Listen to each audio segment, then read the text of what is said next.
I greet you, ladies and gentlemen, even at this time. I trust all is well with you, even as I make this presentation of our topic on public deficits, surpluses, and public debt, or government deficits, government surpluses, and public debt.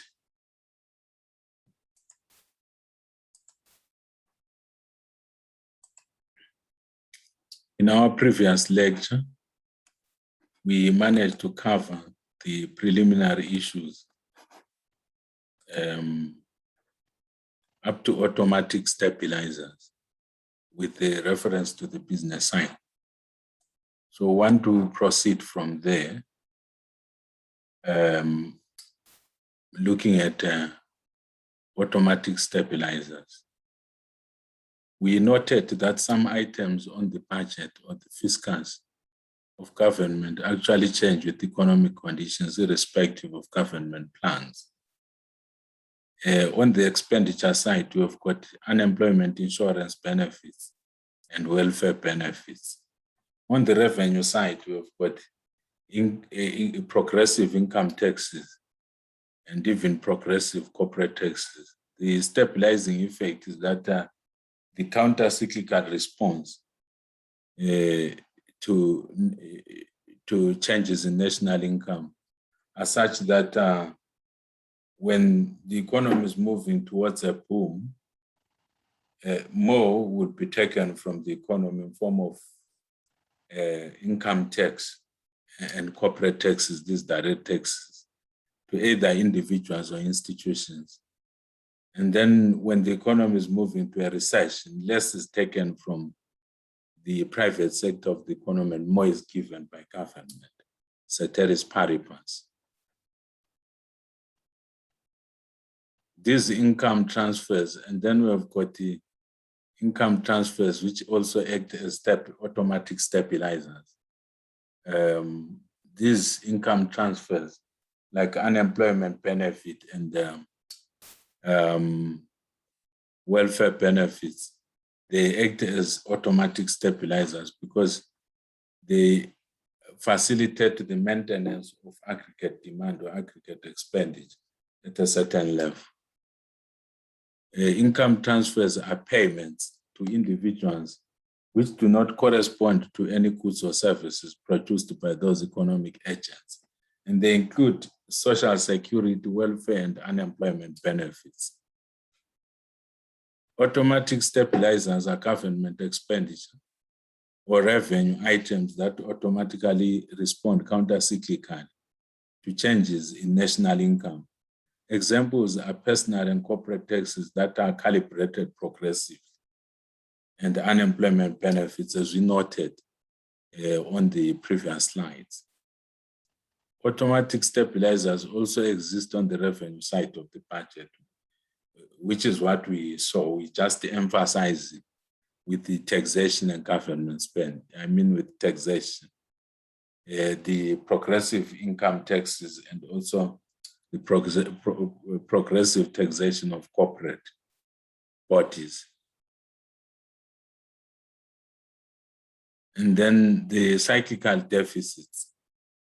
The size of the government or public deficit or surplus is sensitive to expansion and contraction of the macroeconomy. Actual budget deficits and surpluses may arise from economic conditions as well as policy. Like when there is a bumper harvest, the government may have to spend less on providing relief and other forms of aid to economic agents and vulnerable communities, and thereby move towards a balanced budget or even a budget surplus. And the reverse is true in the case of a drought. So a cyclical deficit is that portion of the budget deficit attributable to unemployment or inflation.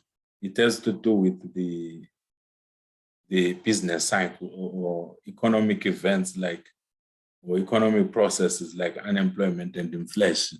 which change cyclically, all other things being constant. The cyclical deficit widens when GDP growth slows, like when the economy is in a recession, or when the inflation rate decreases, because in that case, there is a disincentive for producers to continue production. The cyclical deficit tends to shrink when the rate at which GDP is growing accelerates and inflation increases in the macroeconomy. Up to a certain threshold, the increase in inflation must not be counterproductive to macroeconomic aggregates like investment and so on. So, and then we have got structural deficits. To isolate effects of fiscal policy, the deficit is broken into its cyclical and structural components. So the total deficit of government is equal to the structural deficit plus the cyclical deficit.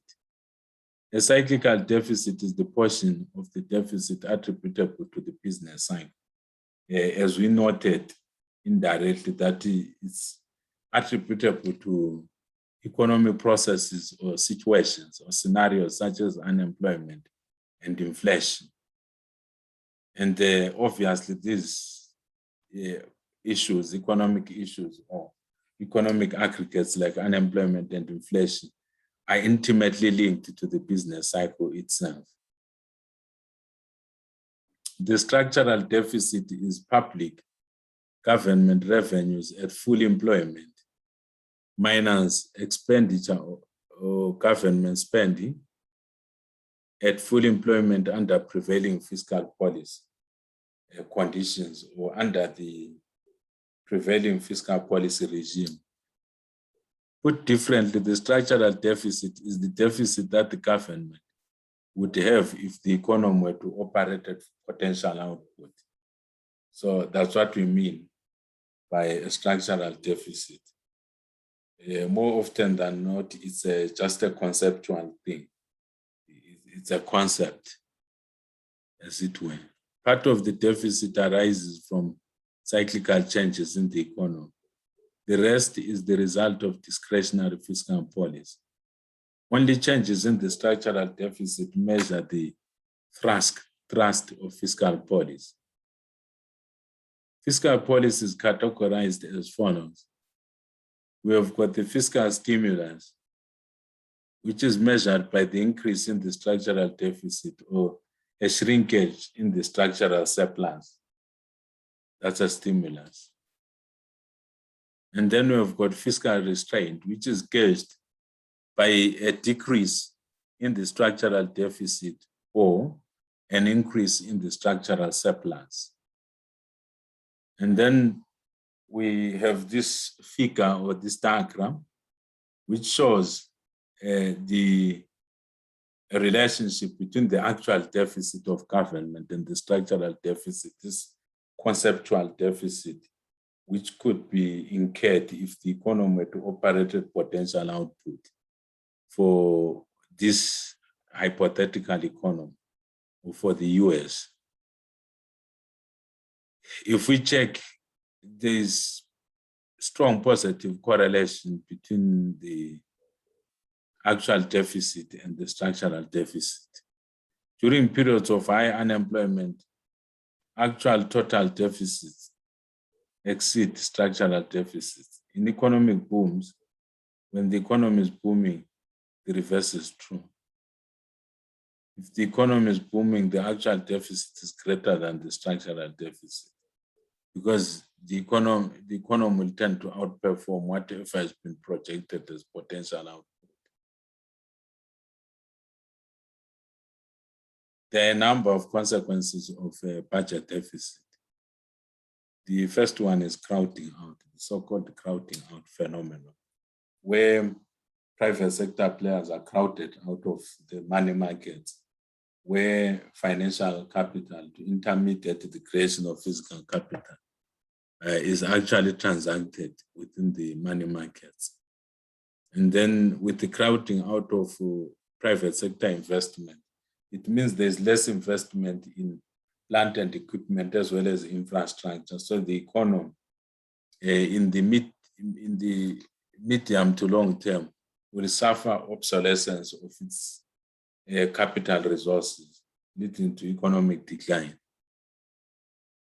And then we've got opportunity cost being a consequence of the budget deficit. And we also have interest rate movements. Interest rates, they respond to budget deficits. The more a government borrows, the more it puts upward pressure on the interest rates in the macroeconomy, ceteris paribus. We've got increased unemployment or reduced unemployment, depending on whether the budget deficit would not be experiencing diminishing returns. A situation where the ratio of the deficit to GDP still remains very low. And then the deficit spending may actually temporarily reduce unemployment. Though other policies, especially supply side policies, may need to be implemented to complement these government-oriented demand side policies. We've got inflation, which tends to be synonymous with a lot of deficit spending or heavy reliance on deficit spending. We've got the debt trap and debt crisis, like the ones that affected Mozambique, and to a certain extent that affected certain countries in South America, like Brazil, Argentina, and so on, in the past. Crowding out is the reduction in private sector borrowing and or spending obviously on capital goods, caused by increased government borrowing. Crowding out implies less private sector output due to reduced investment, because the government is the borrower of first resort.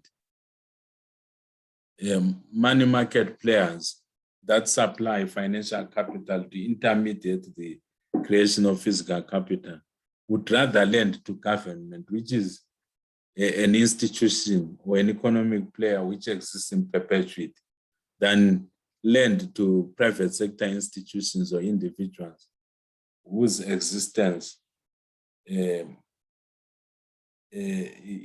not in perpetuity, if I may put it that way. People die, companies go into bankruptcy, but a government never goes into bankruptcy, it's always there. So this diagrammatic exposition, it gives us an indication of how the crowding out effect operates. On the vertical axis, we've got public sector output measured in quantity per year, and private sector output, which is also measured in quantity per year. Our starting point is at PS1 for private sector output is at PS1. I will change that to PVT so that the labeling is not the same on both sides. It's a PS1.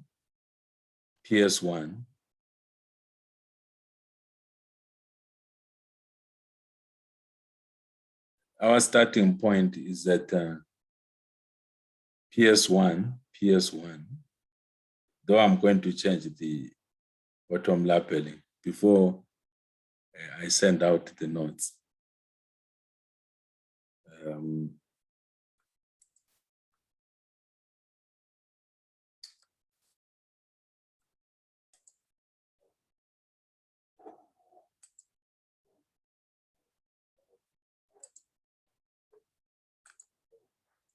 Yeah, in our coverage, we saw that the crowding out effect is the reduction in private sector borrowing and spending caused by increased government borrowing from the financial markets. So it implies less private sector activity, as I noted, due to reduced investment. In terms of this diagram, in terms of the diagrammatic exposition, our starting point is at PV1, and PS1. At PV1, we have got that level of output for the private sector.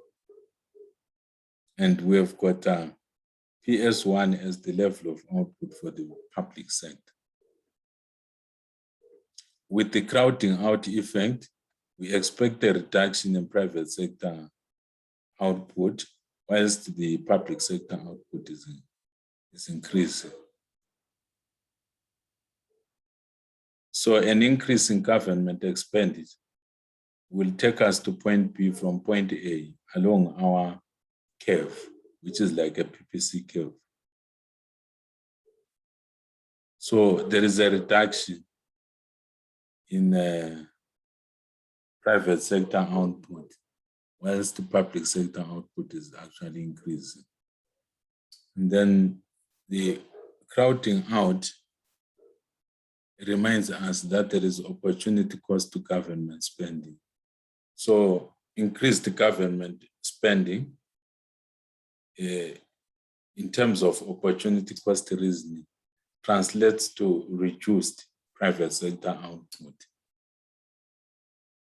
So the opportunity cost is the most desired goods or services that are foregone in order to obtain something else. Our microeconomics definition of opportunity cost is that it is the cost of doing or obtaining something expressed in terms of the next best alternative foregone.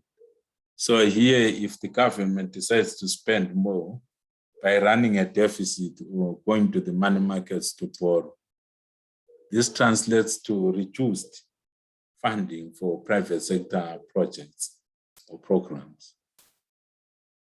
Interest rate movements. When the government borrows more from the private sector or from the money markets, this exerts upward pressure on interest rates, causing them to rise, and thus crowd out private sector investment. Rising interest rates normally impact other variables such as the consumer price index and hence inflation, as well as levels of investment, the extent of employment and or unemployment, and so on. The economic effects of surpluses, the contrast or the opposite of budget deficits are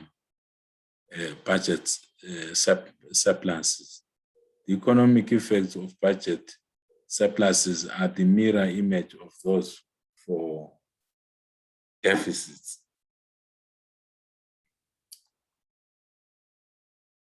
There is crowding in which occurs. There are 4 potential uses of a budget surplus or for a budget surplus. It can be spent on goods and services. Number 2, it can help the government to cut taxes. It can lead to increased income transfers or the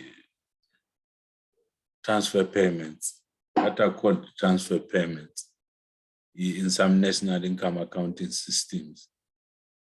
Or it can be used to pay off old debt, national debt which was incurred in the past, which is a way of saving. Crowding in is the increase in private sector borrowing and or spending caused by decreased government borrowing. Obviously, there is increased investment in the process. And then cyclical sensitivity. Crowding in depends on the state of the economy. Depends on the state of the economy. In a recession, a decline in interest rates is not likely to stimulate much spending if consumer and investor confidence is low.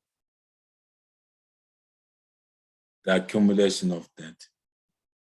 As a case study, we know that over the years from say 2000 up to date, the United States of America has accumulated a large national debt. In the same vein, according to some reliable estimates, Zimbabwe has a large national debt as well. When we juxtapose with the size of the economy in terms of our GDP, which is currently estimated at USD 12 billion US. The national debt or public debt is the accumulated debt of the government, debt creation. When the Treasury borrows funds, it issues Treasury bills, or in the case of the United States, Treasury bonds. Treasury bills are promissory notes, the IOUs. IOU, this is like an abbreviation, a colloquial abbreviation of IOU. We know the U has got Y, but instead of writing Y, we wrote U, or the literature writes U. But it means IOU, issued by the Treasury in Zimbabwe via the Reserve Bank of Zimbabwe, or the RBZ. The national debt is a stock of IOUs created by annual deficit flows. Debt accumulation in the US since 2000. By 2002, the national debt of the US was 5.6 trillion. And then in 2007, due to the global financial crisis, it increased to an approximate US 9 trillion. Of course, there were other factors, which works out to nearly $30,000 of debt for every US citizen. By 2020, the debt approximated USD 26.52 trillion. And by July 2021, I'll need to correct that. It's July 2021. The public debt of the US was estimated at 28.43 trillion. It's 2021. Just to remember that it's July 2021, which is this year. It's estimated at 28.43 trillion. So the historic view of the debt to GDP ratio for the US from 1800 to 2000 is that initially it was just subdued in terms of its growth. Then after 1850, the debt to GDP ratio increased, only to decline, and then there was a sharp increase immediately after 1900. And then it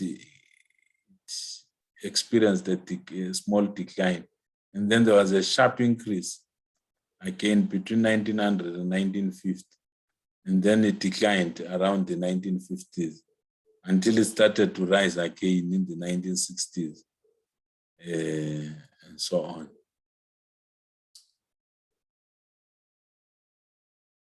So during the Civil War, there was increased spending in the US during the war. And during the World War, there was a sharp increase, World War I. And during the Great Depression, the US government had no choice but to spend more to stimulate the economy, being inspired by a Keynesian theory of the macroeconomy. Who owns the debt?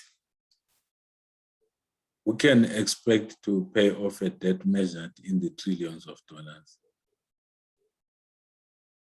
When we conceptualize this issue of national debt in terms of assets and liabilities, national debt represents an asset as well as a liability in the form of bonds. The liability side is that it's an obligation to make future payment. And then the asset aspect is that anything having an exchange value in the marketplace represents the opportunity to accumulate or to make wealth. The national debt creates as much wealth for bondholders, the people who buy the treasury bills, the treasury bonds, and so on, as well as liabilities for the US Treasury, because the US Treasury has to pay back those who purchased that asset when the debt matures. In the United States of America, federal agencies hold roughly 50% of the outstanding treasury bonds. which are sometimes synonymous with the treasury bills in some economies. In some non-sophisticated economies with shallow financial markets, the only treasury instruments that are traded in meaningful quantities in auctions and other systems are treasury bills. State and local government or local governments hold 7% of the national debt. US households hold nearly 20% of the national debt, either directly or indirectly. Internal debt is the US government debt in the case of the US, that is treasury bonds, that are held by US households and the institutions. The external debt is the money that a country's government owes foreign households and institutions. So that pie chart is just a breakdown of who owes what. Who owns what in terms of national debt. Federal agencies in this scenario, they account for 24%, and then 25% is foreigners, and then we have got social security, and state and local government is 7%, and then you have got internal debt, which is owned by the private sector, accounting for 14%, and then the Federal Reserve System also owning 9%. The pattern of the debt. The pattern of the debt is not so evident, but there is the aspect of refinancing and debt service, and as well as opportunity cost. The debt has historically been refinanced by issuing new bonds to replace old bonds that have become due. As soon as old bonds become due, the government issues new bonds on attractive terms in most cases. It sort of creates a cycle of refinancing government expenditure. After all, most expenses of the government are actually recurrent. So refinancing is the issuance of new debt in payment of debt issued earlier. That's what this concept of refinancing is all about. It means the government, through treasury, it issues new debt, normally in form of financial instruments, such as new treasury bills or new treasury bonds, to mop liquidity from the private sector or from the money markets in order to pay off debt which was issued earlier. Debt service. Debt service is the interest which is required to be paid each year on outstanding debt. Interest, which obviously depends on maybe prior arrangements between governments or between a government and multilateral financial institutions, or even financial institutions like these international banks, if they lend to the government, maybe for purposes of international trade and or finance.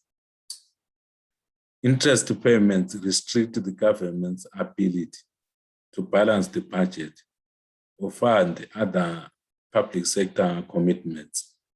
Most debt servicing is simply a redistribution of income from taxpayers to bondholders. Interest payments themselves have virtually no direct opportunity cost. Opportunity costs are incurred only when real resources or factors of production are used, not when obligations to pay previously issued debt, they become due, and then the government has to generate liquidity in order to extinguish previously issued debt. The true pattern of the debt is the opportunity cost of the activities which are financed by the debt, government purchases. The true pattern of the debt is the opportunity cost of activities financed by the debt. So that's the true pattern of the debt. The activities financed by the debt.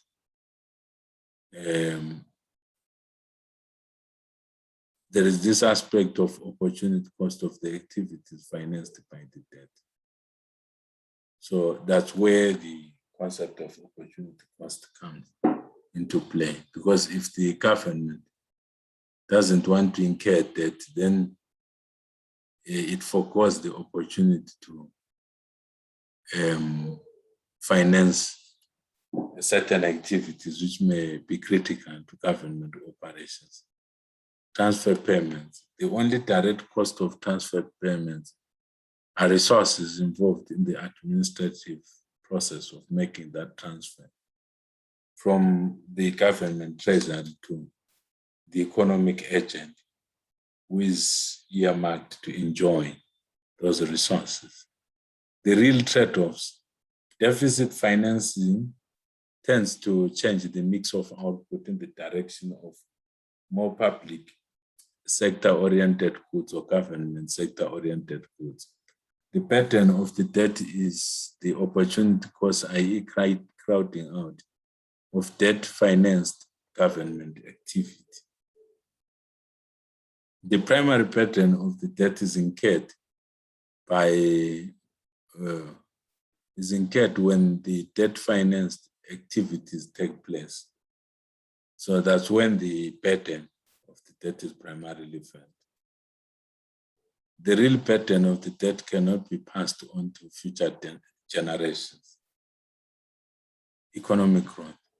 Future generations will bear some of the debt burden if debt-financed government spending crowds out private sector investment, because they will enjoy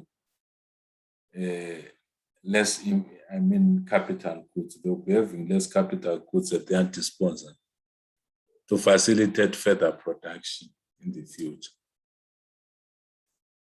The whole debate about the pattern of debt is really an argument over the optimal mix of output. Should the economy be biased more to government sector-oriented goods or private sector-oriented goods? That's the argument. Repayment. Future interest payments entail a redistribution of income among taxpayers and bondholders living in the future.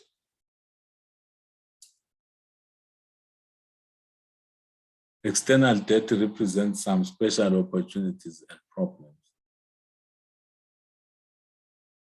External financing allows us to get more public sector goods without cutting back on private sector production. As long as foreigners are willing to hold US bonds, external financing imposes no real cost. External financing.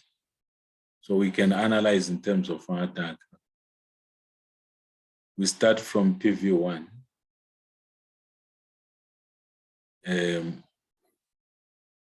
Extra output in terms of imports financed with external debt. It takes us from A to D. Takes us from A to D, where we are operating beyond our capacity to produce. But we know that when we rely on imports in the long run, we have to pay for those imports, which forces us to move from D to B. So from A to D, from D to B, which means more public sector-oriented goods and less private sector-oriented goods, because the extra output in form of imports was financed with external debt.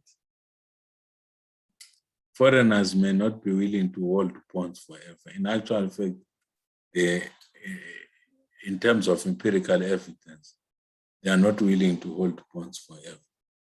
So external debt must be paid with exports of real goods and services. The key policy question is whether and how to limit or reduce the national debt. The only way to stop the growth of the national debt is to eliminate the budget deficit that created it. Deficit ceilings are an explicit legislated limitation on the size of the budget deficit. In the United States of America in 1985, the balanced budget and emergency deficit control act was introduced, which is called the Graham-Ratman-Hollings Act. This was the first explicit attempt to force the federal budget into a balance. And it was done a long time ago in 1985. So this Graham-Ratman-Hollings Act sets a lower limit, a lower ceiling on each year's deficit until the budget balance is achieved or was achieved. It called for automatic cutbacks in spending if Congress failed to keep the budget below the ceiling. A debt ceiling is an explicit legislated limit on the amount of outstanding national debt. If, say, the debt is said to be 30 trillion, it means the United States government must engage in expenditure cuts once national debt is very close to 30 trillion, where it must begin to engage in austerity and cut its expenditure quite a lot. Like deficit ceilings, debt ceilings are just political mechanisms for forging political compromises on how best to use budget surpluses or deficits. There are myths that we need to just cover very fast and very briefly about the deficit and the debt. The first myth is that the deficit imposes a net burden on future generations. What this myth ignores is that countries never plan on dying. In actual fact, they do not die. There is no reason, therefore, why our children and their children's children cannot keep passing on the debt forever. As long as income grows in proportion with the debt, the burden on future generations does not increase and may not be even realized. More importantly, payers and recipients of the debt are both primarily US entities, so income is simply redistributed from one group to another. The deficit imposes a net burden on future generations. The continuation is that there is one case where the net benefit argument may hold some weight. About 22% of the US national debt was held by foreign investors in the past. To the extent that future generations must pay off this debt and the income leaves the country, future generations are burdened with the current generations run up of the debt or run up in debt. The second myth is that the national debt will bankrupt the nation. Huge debts have bankrupted some nations, but the US is far from that scenario because of the size of their GDP. The main difference is that most US debt is internally owned, and the government has enormous power to raise revenue via taxation. It would be terrible if government debt in the US was externally owned, because whatever changes in other economies that own this debt, it would directly impact the US macroeconomy. Crowding out of private sector investment, we are now looking at the true cause of the deficit. That when there is a budget deficit, the government competes with the private sector and the loanable funds market. And then when it needs to borrow funds, this can drive up interest rates, thereby crowding out or displacing private sector investment. The lower rate of investment reduces future rates of economic growth, slowing the rate of increase in living standards, especially in the medium to long term. Income redistribution is a true cost of the deficit. If and when taxes rise to pay off some of the debt, all taxpayers must pay higher taxes. but only some US entities receive the income from the debt. But everyone, the large majority of people, will be taxed to service the debt, which is as a result of sustained or accumulated deficits. The net burden on future generations of foreign-owned debt. This assumes that foreigners take the income from the country where they purchase the financial instrument out of the country. So thank you so much. I think I've covered everything which I wanted to cover in this lecture. I hope you benefited from this coverage of public debt and the budget deficits. So in our next lecture, we'll explore certain aspects about this topic of public debt. So thank you so much for listening in. Do share the lecture notes with some of your colleagues or some people who are interested in learning economics.